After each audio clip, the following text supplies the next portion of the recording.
Muy buenas noches, mis queridos hermanos, mis queridas hermanas. Me da mucho gusto darles la bienvenida a otro día más de curso bíblico. Me da mucho gusto que nos podamos encontrar por estos medios. El día de hoy nos vamos a centrar en el capítulo 3 del Génesis. Este se convertirá en uno de los capítulos más importantes y centrales de todas las Sagradas Escrituras. Para entender mucho de las Sagradas Escrituras o para entender prácticamente la totalidad de las Sagradas Escrituras, estos pasajes que hemos visto son bastante importantes. Todo el libro del Génesis es bastante importante, pero en particular el capítulo 3 tendrá una importancia sin igual, una importancia medular. Y esto se debe porque de aquí vendrá todo el drama del ser humano. Es a partir de aquí donde el drama del ser humano toma conciencia, toma inicio. Es en este relato mítico donde ya empezará el drama del ser humano. Esto es bastante importante porque inclusive para la tradición judía, la tradición cristiana e inclusive la tradición islámica, este relato será medular, será importantísimo, porque aquí veremos la caída de Adán y Eva, lo que generalmente se ha supuesto o ha sido parte del imaginario como el pecado original. Aquí lo pongo entre comillas porque iremos desarrollando para ver si realmente existe esto que se llama pecado original y ver cómo este texto, un solo capítulo de toda la Sagrada Escritura, ha afectado a la humanidad de una manera inimaginable y ha permeado la humanidad de una manera muy profunda. Entonces, queridos hermanos y hermanas, pues vamos a ver el capítulo 3. Este capítulo 3 seguramente ya lo vieron desde hace tiempo, desde hace ya un par de semanas les dejé leer el capítulo 2 y 3 de Génesis, así como el capítulo 1. Bueno, hay que hacer varias observaciones nada más para ir recapitulando estas realidades para que no se nos escapen. Vemos que el ser humano se encuentra en el jardín del Edén. Este jardín del Edén, recordemos, es una metáfora de la comunión con Dios. Este jardín del Edén no se encuentra geográficamente en ningún lugar, no existe físicamente. Entonces esto es importante recordarlo. También recordemos que el jardín del Edén no habla realmente de un paraíso, es decir, no se habla de un paraíso en estos momentos, se habla de un jardín del Edén. ¿Por qué es importante recordar esto? Porque jardín del Edén, recordemos, es el signo de la fertilidad, de la comunión con Dios, el símbolo de la plenitud de la vida. El ser humano se encuentra con Dios en una plenitud total y absoluta. Y del jardín del Edén, otra cuestión simbólica, nacen los 4 ríos más importantes, 2 reconocidos, que es el Tigris y el Éufrates. Los otros 2 no se les ha podido reconocer, pero por las regiones que manejan se cree que es parte de Arabia. Estos 2 ríos son de parte de Arabia, pero lo que significa es que el agua, la vida, nace del Edén. Es decir, el Edén significa esta plenitud de vida.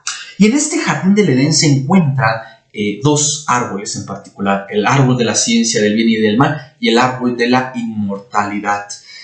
Recordemos, este árbol de la inmortalidad es la plenitud con Dios.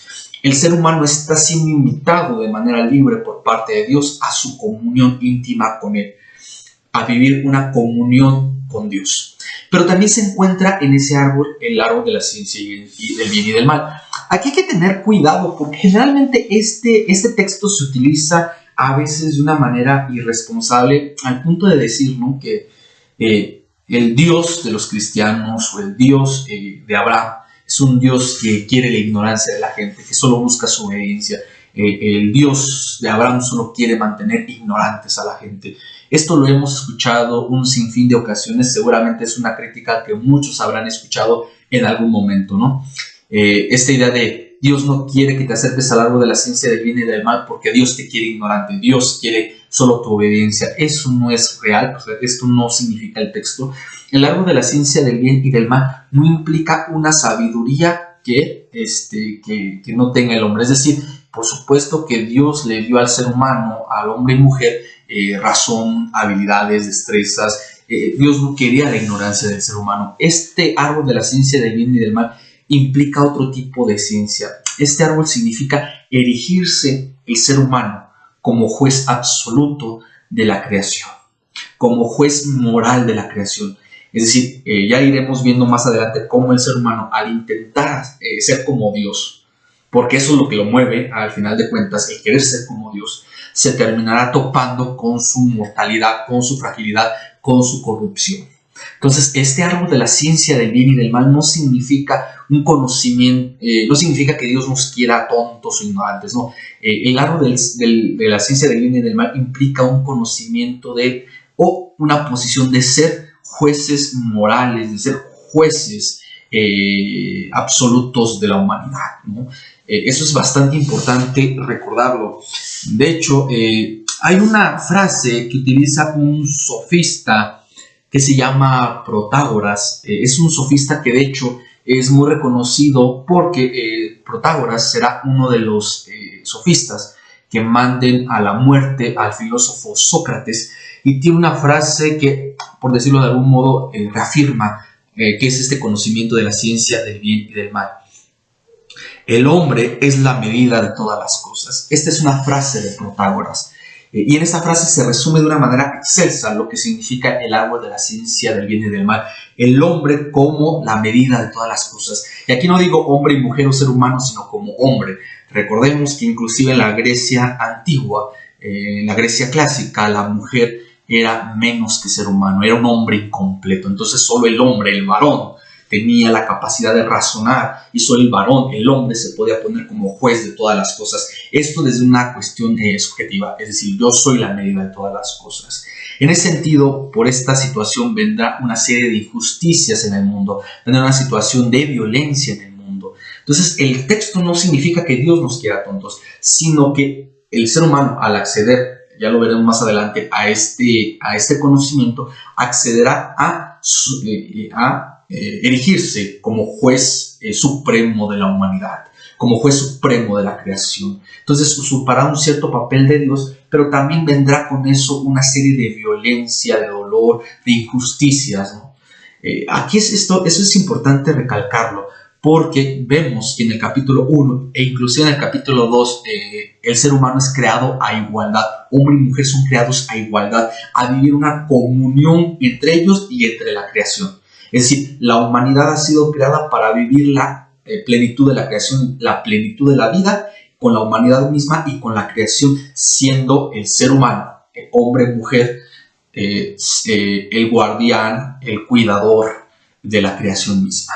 Entonces, aquí es muy importante, el ser humano es creado no para ser juez de la creación, no para someter la creación, sino para cuidar y preservar la creación, para vivir la plenitud de la vida y para vivir esa plenitud de la vida entre los unos y los otros, es decir, entre la totalidad de la humanidad, que aquí yo me atrevería a decir, tal vez mi pensamiento de joven del siglo XXI, la totalidad de la humanidad, es decir, la totalidad de los seres humanos, no importando contexto, condición, orientación sexual, etc. Entonces el ser humano se le invita a vivir una comunión plena con Dios y con el ser humano. Veremos que posteriormente ya en el capítulo 3 pasa algo interesante. En el capítulo 3 inicia la mujer en el jardín del Edén. Llega la serpiente y la serpiente cuestiona a la mujer. La serpiente, este ser maligno, le pregunta y cuestiona a la mujer. Con que Dios les ha dicho que no pueden comer del fruto de la ciencia del bien y del mal. A la cual la mujer responde, la serpiente le dice, con que no pueden comer de ningún fruto del jardín del Edén. Y la mujer le responde, no, de lo que no podemos comer ni tocar es del fruto de la ciencia del bien y del mal, pero de todo lo demás podemos comer. Aquí hay que marcar algo. Si no entendemos este texto, se vuelve hasta un poco curioso, porque esa época tan antigua donde las serpientes tenían pies y hablaban, nunca existió esa época. Y aquí hay que entender algo. Si hemos dicho que el Génesis es, ante todo, un libro catequético que quiere enseñar y demostrar la fe del Dios de Israel, que quiere ser una obra catequética para entender el plan de Dios y el propósito de la humanidad y por qué razón la humanidad sufre, porque la humanidad vive un estado de injusticia y de violencia, hay que entender por qué de esta serpiente. Recordemos, la serpiente es ante todo un símbolo de sabiduría y de inmortalidad. Entre los pueblos antiguos de Mesopotamia e inclusive de Egipto, la serpiente era venerada. Como la serpiente mudaba de piel, se le dotaba de ciertos poderes especiales a la serpiente, como ya dije, de inmortalidad, y por tanto se le dotaba de sabiduría, de ciencia, de astucia. Entonces la serpiente era muy importante dentro de las culturas vecinas del pueblo hebreo, del pueblo de Israel. Entonces también aquí va una crítica frente a estas culturas, ¿no? Frente a esas culturas que tienen a la serpiente como un dios, como un ser de astucia, de sabiduría, de inteligencia, de inmortalidad. Es una crítica. Se le da a esta serpiente que habla ya no una sabiduría, sino se le da una maldad, se le da ya no una inmortalidad, sino una astucia malvada. Entonces aquí es una crítica, es una burla también a las mitologías, a las creencias de los pueblos vecinos. Es una crítica. Entonces por eso es una serpiente. La serpiente le habla a la mujer, esta sabiduría malvada, maligna, esta sabiduría que ya representa maldad, ¿no? Entonces esta serpiente le habla a la mujer, que si no pueden comer, la mujer le responde que podemos comer de todo, menos del fruto de la ciencia, del bien y del mal. Y la serpiente le dice, eso es mentira, ¿no?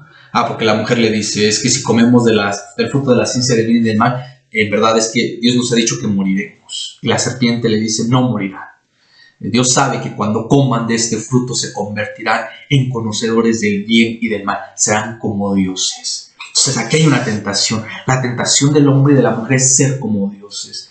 Y podemos ver también en cierto sentido un rechazo de la naturaleza humana, el humano siendo infeliz siendo humano, el humano buscando una sabiduría, buscando, más que sabiduría, buscando dejar a un lado su naturaleza humana, mejor dicho, es buscar dejar su naturaleza humana, su naturaleza frágil. Y creo que a todos nos da miedo o nos da terror en cierto sentido nuestra propia naturaleza, ¿no? De cuando cometemos un error, cuando la regamos, inclusive cuando estamos en peligro de muerte, la naturaleza humana es frágil, da miedo. Entonces aquí hay una situación curiosa. Este ser humano, hombre y mujer, que intentan ser como dioses, que buscan ser como dioses, que no les convence ser humanos, que les desagrada ser humanos. Y aquí, paréntesis, voy a explicar algo también. Ya dije que la serpiente es símbolo de sabiduría e inmortalidad en pueblos vecinos de Israel y que es una crítica. Pero al mismo tiempo, esta serpiente ha sido símbolo de algo, ¿no? De los ángeles caídos, que ha sido otra de las teorías que se les ha dado. Es decir, a la serpiente se le vio como Lucifer, como Satanás, en algunos momentos. Y se le ha visto como el demonio, el ángel caído, el demonio, ¿no? Es el demonio que tienta. La realidad es que el texto poco le interesa eso. Al texto no le interesa manifestar si la serpiente es un demonio o no, o por qué razón hablaba la serpiente, e inclusive la parte de que esta serpiente es una crítica a las culturas vecinas de Israel también es secundaria. Lo que va manifestando el texto es algo aún más profundo que todas esas cosas. Lo que el texto va manifestando es que hay una tentación en el ser humano. La tentación mueve al ser humano. Este ser humano se siente incompleto, busca algo más. Ese ser humano no se siente a gusto con ser humano, va a querer algo más. Entonces aquí el texto se abre a algo más grande que esta situación. Pero era bueno aclararlo porque de hecho hay textos apócrifos dentro de la Biblia que hablarán, y esto inclusive los apócrifos lo veremos en algún momento, tanto del Antiguo Testamento como del Nuevo Testamento. Los apócrifos del Antiguo Testamento hablarán, sobre todo porque son libros de tradición apocalíptica, de ese tipo de tradición, hablarán de los ángeles caídos, y obviamente no remontándose hasta Adán y Eva, pero se dará a entender que estos ángeles caídos han tentado al ser humano. Es decir, si hay un demonio, si hay demonios que tientan al ser humano. Yo considero que eso es secundario frente al texto, que al texto realmente no le interesa esta situación. Uno busca que echarle la culpa a un demonio, algo fuera de nosotros. Hay una tentación interna. Entonces este ser humano la mujer en este momento, según el texto, se da cuenta que, bueno, que el fruto sirve para algo, es agradable a la vista y bueno para alcanzar este conocimiento. Entonces la mujer come del fruto y se lo da a su marido y el hombre también come. Y a ambos se les abren los ojos. Este fragmento de las Sagradas Escrituras es tan importante que de aquí provendrán y de aquí se sustentarán doctrinas como la doctrina del pecado original. Y aquí es donde me quiero detener un poco. ¿Por qué me quiero detener en esto? Porque precisamente creo que este texto ha permeado a veces de una manera muy negativa a la humanidad. Este texto se fundamentará, o algunos lo tomarán, mejor dicho, algunos lo tomarán de fundamento para la doctrina del pecado original, sobre todo a San Agustín de Hipona, que no solo tomará sino tomará otros textos, algunos salmos, algunos fragmentos de la carta a los romanos, etc. San Ambrosio de Milán, obviamente antes de San Agustín de Hipona, recordemos, San Ambrosio de Milán y San Agustín de Hipona son los que generan esta doctrina del pecado original, sobre todo San Agustín de Hipona. Y la idea del pecado original, ¿no? Esta idea de que en algún momento se entiende como un participar todos del pecado de Adán y que por lo tanto todos nacemos en la ira de Dios, ¿no? Todos nacemos siendo objetos de la ira de Dios. E inclusive en algún momento en sus inicios se vio el pecado original como una cuestión hasta sexual. Se transmite el pecado original por medio del sexo. Entonces, como para engendrar a un niño, a una niña, se necesita tener sexo, pues ese niño o niña ha nacido en pecado. Y esa niña o niño se encuentra en pecado. Y si no es bautizada esta niña, este niño, entonces morirá en ese pecado. Y de ahí, poco después, vendrá lo que se conoció en un tiempo hasta que el Papa Benedicto XVI en la tradición católico romana lo cierra, el limbo. Este espacio donde los niños y las niñas bautizadas si morían, los niños y las niñas sin bautizarse, se iban, iban por no ser bautizadas, es decir, porque nacían en este pecado. Entonces, a la larga, esta doctrina que se va generando desde este texto va degenerando la doctrina del bautismo. El bautismo ya no es una adopción filial, el bautismo ya no es dar el Espíritu Santo. El bautismo se termina convirtiendo no en más ni en menos que en un lavado, en lavar la mancha original, en una limpieza. Entonces se reduce el bautismo a limpiar a un niño. Y también esto es una cuestión bastante dura porque esta doctrina del pecado original y por lo tanto la idea de que todo niño, toda niña, todo nacimiento no es glorioso, no es una bendición, sino es parte del pecado original. Este niño, esta niña nace en pecado. Fue algo que permeó la sociedad, fue algo que permeó la iglesia cristiana en general, sobre todo la occidental, más que nada la occidental, porque ha sido una doctrina que ha devaluado, creo yo, la naturaleza humana. Ha devaluado, creo yo, la naturaleza humana, la identidad humana. Eso ha sido triste. Quiero aclarar hay que notar algo. La doctrina del pecado original solo es occidental, es decir, solo le pertenece a las iglesias cristianas de Occidente, a la iglesia oriental, a la iglesia ortodoxa, que es oriental, y al judaísmo no creen en el pecado original. De hecho, por ejemplo, en la iglesia actualmente ortodoxa, pero en la teología oriental, y la cual la iglesia anglicana ha tratado de recuperar, es la idea de, primero, el bautismo no como un lavado de una mancha, sino como la adopción de un niño al pueblo de Dios, pero también con la idea de algo muy importante que se ha llegado a olvidar, y es que el ser humano,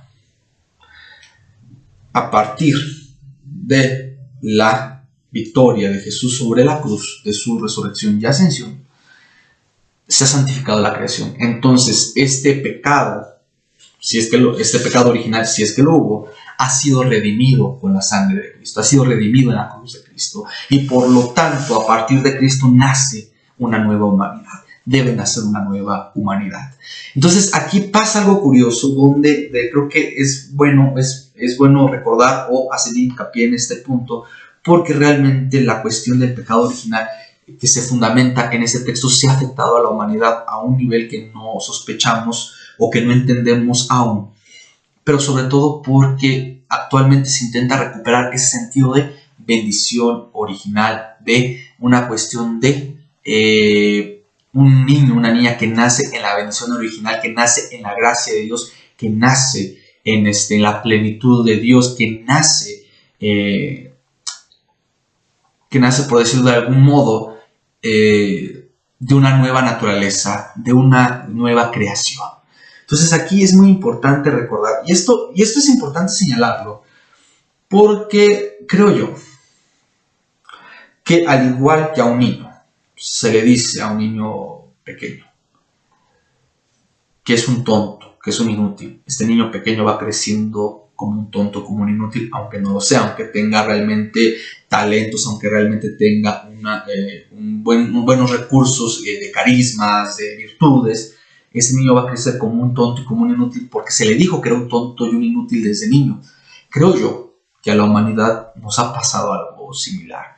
Sí, creo que la idea del pecado original, que la idea que se fundamenta en ese texto, le ha provocado a la humanidad algo terrible, que es una humanidad que constantemente se le dijo que era pecadora, que era merecedora de la ira de Dios, que era indigna, que era insuficiente. Entonces creo que todas estas frases dichas desde los albores del inicio de esta humanidad, bueno, desde el tiempo de Cristo hasta actualmente son unos 2000 años, bueno, menos, 1700 años, 1700, 1600 años, creo que sí ha afectado y sí ha permeado inclusive la forma en que culturalmente y como personas nos vemos. Pero bueno, nada más es como un detalle que creo que era necesario aclarar. Bien, entonces es la serpiente le dice a la mujer que serán como dioses, la mujer come, le da al hombre, ambos comen y se les abren sus ojos. Se ven desnudos. Aquí inclusive los judíos han hablado como de una parábola, ¿no? De pasar de la infancia a la edad adulta, cuando de repente te das cuenta de la responsabilidad que tienes.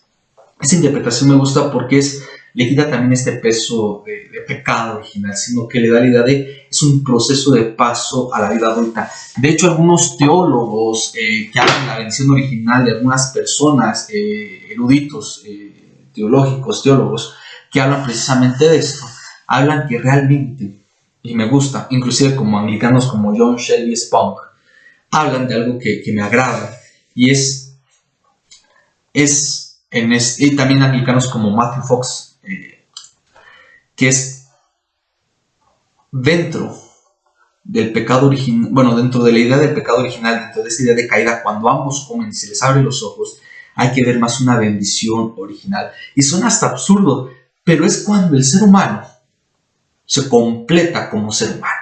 Sí, el ser humano es un ser libre para escoger, para decidir, para tomar sus decisiones. O sea, aquí sí algo interesante. Este ser humano que busca ser como Dios, en su búsqueda de ser como Dios, termina por convertirse en ser humano. Se da cuenta de que es un ser humano. Se da cuenta de su fragilidad, se da cuenta de su horror, se da cuenta de su corrupción, se da cuenta de su miseria. Suena feo, pero realmente es ese proceso donde el ser humano se completa como ser humano, en una elección libre. El ser humano es ante todo un ser libre.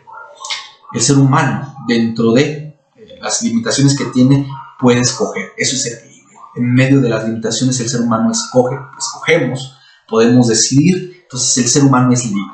Y en este acto demuestra que es libre. Recordemos, bajo la idea de que a veces se dice, ¿no?, que Dios busca sirvientes o que Dios busca gente que se someta a Él. Creo que este texto es claro de que no. Dios busca el amor gratuito y voluntario del ser humano. El ser humano, como ser libre, puede aceptar dar ese amor gratuito a Dios y a los demás. O puede no aceptarlo, puede no dar ese amor, puede no, desde su libertad, desde la libertad de nosotros podemos no amar, podemos odiar, podemos ser malos. Entonces aquí viene algo curioso. Este ser humano de manera libre se puede alejar de Dios, se puede alejar del amor, se puede alejar de la misericordia. Entonces, este ser humano que en su búsqueda de ser como Dios se ha convertido en un ser humano pleno, por decirlo de algún modo. Dios sabe que pecaron. Dios sabe ya que cometieron un error. Y dice el texto, Dios paseaba a la media tarde tomando el fresco, ¿no? Entonces Dios iba caminando por el jardín tomando el fresco de la tarde y no ve a Adán y Eva. Él les pregunta dónde están. Y Adán y Eva pues, les da miedo. Y hasta lo dicen, estamos escondidos porque nos dimos cuenta que estábamos desnudos y nos daba miedo. Y Dios le dice, bueno, ¿cómo se han dado cuenta que estaban desnudos? ¿Quién se los ha dicho? ¿Acaso comieron? Y Adán hace algo maravilloso. Toma la actitud que todo ser humano toma en su vida. O llegamos a tomar la actitud que todos los seres humanos tomamos en algún momento de nuestra vida. Seamos clérigos, seamos laicos, seamos de lo que seamos, que siempre tomamos.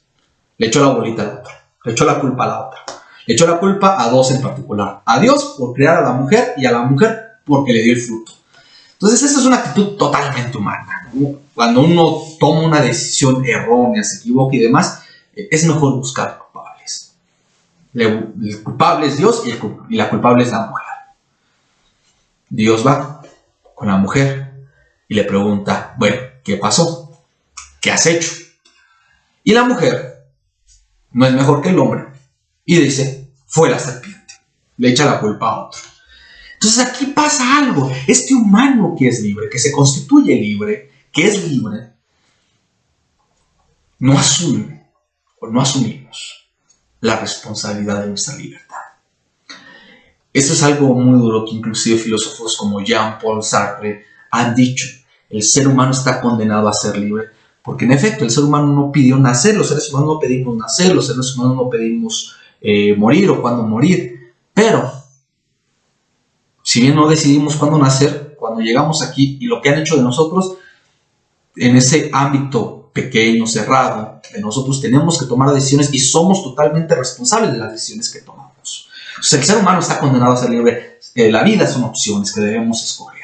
Entonces este ser humano, estos seres humanos que somos, que nos constituyamos libres, no acepta la responsabilidad o no aceptamos la responsabilidad de nuestros actos. Le echamos la culpa al otro. Y en ese echarle la culpa al otro, bueno, llega una situación triste. ¿Dónde diríamos que aquí es el verdadero drama? El verdadero drama no creo que haya sido, no creo que haya sido el haber comido del fruto, el cometer un error. Es algo humano, elegimos mal. Creo que el error como seres humanos es que muchas veces somos incapaces de aceptar y asumir las decisiones que hemos tomado. Y no digo para que nos castiguemos a nosotros mismos, para que nos laceremos a nosotros mismos, sino simplemente para que sanemos inclusive. No aceptamos esa parte. Buscamos un responsable externo. Mis papás me maltrataron cuando era niño, me hicieron bullying, me trataron mal, bla, bla, bla, bla. Y en efecto, esas experiencias tristes, duras, van marcando nuestra forma de ser y van limitando nuestra propia forma de actuar. O sea, nos van marcando, nos van condicionando de cierta manera. Pero al final del día somos libres. Al final del día decidimos sanar o no sanar. Al final del día decidimos mejorar o no mejorar. Esa es la realidad. Entonces, este ser humano que se constituye libre no acepta la responsabilidad y le echa la culpa. Al final del día la culpable fue la serpiente, que no habla, que no dice nada, y hay una condena, que se dan cuenta, no hubo una condena frente al... No se condenó al ser humano, al hombre o a la mujer, se condenó a la serpiente y a la tierra, pero no al hombre y a la mujer. Pero aquí viene algo muy interesante, cuando leemos el texto, cuando Dios castiga a la mujer o cuando Dios le dice, bueno, primero es a la serpiente, que le dice, maldita, será la tierra por tu causa, te arrastrarás todos los días, o sea, hay una maldición a la tierra. Y después viene lo que se conoce en el mundo cristiano, que se interpretó de esta manera como el protoevangelio, donde le dice, tú has hecho, pondré enemistad entre tú y la mujer, el descendiente de la mujer te herirá la cabeza y tú le herirás el talón. Sí, aquí se le conoce como protoevangelio, Ese texto, incluso en la tradición judía como en la tradición cristiana, posteriormente se interpretará como la llegada del Mesías, la llegada del Salvador. En este caso, obviamente los cristianos creemos que es Cristo, que es Jesús. Obviamente los judíos siguen a la espera del Mesías. Pero bueno, esta es la interpretación. Y luego llega la condena a la mujer, que se dan cuenta es una situación cultural, no es una situación de condena, más bien es una reafirmación de ciertas cosas bastante tristes. La parte natural, que es el parto, que es esta cuestión que es totalmente natural e inherente a la mujer, que parir con dolor. Yo no soy mujer, pero me imagino que parir implica mucho dolor, implica bastante dolor, si no, no pondrían la epidural, supongo. Pero viene una situación aún más triste. Esa no es, ni una situación triste, donde le dice Dios a la mujer, tu apetito te dominará y el varón te someterá. Palabras más, palabras menos es lo que dice. El varón tendrá poder sobre ti. Esta creación de Dios, este ser humano, hombre y mujer, que es creado en igualdad de situaciones, en igualdad de dignidad, que es creado para que hombre y mujer, o sea, la humanidad entera, vivan en equidad, en igualdad, vivan compartiendo y disfrutando la creación y la plenitud de Dios, la plenitud de la vida. Pasa que en el momento del pecado, en este momento de caída, de error, se fractura algo. Entonces esta mujer y este hombre, que en la idea, que en el propósito tenían que ser iguales en dignidad, ya no lo son. La mujer ha sido sometida, ha sido violentada en cierto sentido. ¿Eso qué quiere decir? La desigualdad no viene del propósito de Dios. La violencia de género no viene del propósito de Dios. La violencia de género, diríamos, es parte de un mundo roto. La violencia de género, los feminicidios en general, la desigualdad en todos los sentidos, las injusticias en todos los sentidos, no han venido de Dios. Eso lo quiere marcar el texto. Ha venido de la elección libre del ser humano. La maldad en la que vivimos es elección libre de nosotros. Y eso es una cuestión para pensarlo. Posteriormente, ya para acabar, porque ya son 32 minutos, vendrá la cuestión del hombre, donde si dijimos que anteriormente el trabajo era bendición de Dios, ahora este trabajo se convierte en cierto sentido en maldición. Pero no porque el trabajo sea maldito, no porque el trabajo sea malo, sino porque vendrá una situación de dureza, de injusticia frente a la tierra. La tierra ya le costará al hombre sacar los frutos de la tierra. Pero no solo eso, sino que inclusive en el trabajo diario, en el trabajo común y corriente, del campo, de todo, también se han dado relaciones de injusticia. Sí, hay una cuestión inclusive lo podemos ver actualmente, ejidatarios, etcétera, donde hay cuestiones de injusticias total, ¿no? Donde un campesino puede ganar poco mientras los coyotes ganan más, etcétera, etcétera, ¿no? Entonces podemos, a lo que quiero ir es que toda esta plenitud de Dios, todo este propósito de Dios, donde el ser humano tenía que vivir en una plenitud de vida, en comunión con Dios, se ha convertido y se ha trastornado. Se ha trastornado por la libre elección del ser humano, porque el ser humano decidió mal. Hemos decidido mal. Y esto parece contradictorio, el decir, con esto termino, de decir, y cuando Adán es condenado, lo último que se dice, porque polvo eres y al polvo volverás. Al ser humano que pretende ser como Dios, al ser humano que pretendió ser como Dios, a nosotros que pretendimos ser como Dios, se le recuerda lo más duro a la humanidad, a todos nosotros. Eres mortal, te vas a morir. Y suena, algo que pues biológicamente lo sabemos, pero este humano que pretendió ser como Dios se le recuerda su fragilidad y su inmortalidad. Y hasta hay una burla de Dios. Ahora que el ser humano ha venido a ser como uno de nosotros, lo sacamos del Edén y no vaya para que no extienda la mano al árbol de la inmortalidad. Si este ser humano que ha decidido ser como Dios, que curiosamente no es en la inmortalidad, no es en la perfección, es ser elegido como juez injusto de la creación en relaciones injustas y violentas, pues lo sacamos del árbol para que no tome del árbol de la inmortalidad. Este árbol, la teología cristiana lo ha identificado como a Cristo, como la cruz de Cristo, donde vuelve a nacer la inmortalidad. Pero en ese día terminamos. Todavía seguiremos hablando en la siguiente clase del capítulo 3 iremos profundizando un poquito más y puntualizando algunas cosas. Espero que no haya sido complicado, no haya sido algo enredado. Cualquier pregunta, cualquier duda, saben, pueden comentarlo en la caja de comentarios de YouTube, en el inbox personal, tanto mío como de la parroquia de San Marcos Evangelista, y con gusto les solucionaré esas dudas. Antes de despedirme, les leo un fragmento del teólogo Matthew Fox, anglicano, que dice lo siguiente: llegamos a un mundo roto, desgarrado y pecador. De eso no cabe duda. Pero no llegamos como manchas en la existencia, como criaturas pecadoras. Irrumpimos en el mundo como bendiciones originales. Termino con esta parte porque, a pesar del drama que vimos o que escuchamos de este capítulo 3, debemos recordar que el ser humano sí, vivimos en un mundo pecador, sí, vivimos en un mundo roto, vivimos en un mundo que ha sido, por decirlo de algún modo, infectado por los errores humanos, por la maldad humana. Pero los seres humanos que nacen, nosotros, no llegamos al mundo como pecados originales, no llegamos como manchas, llegamos como una bendición, llegamos como bendición, llenos del amor de Dios, llenos de la misericordia de Dios, no de la ira de Dios.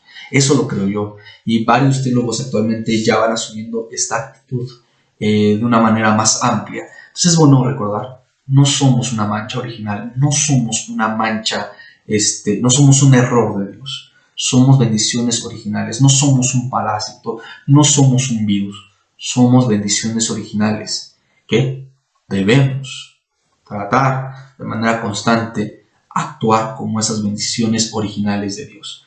Pues, queridos hermanos y hermanas, los dejo, les mando un abrazo y seguimos la semana con este curso bíblico. Cuídense mucho.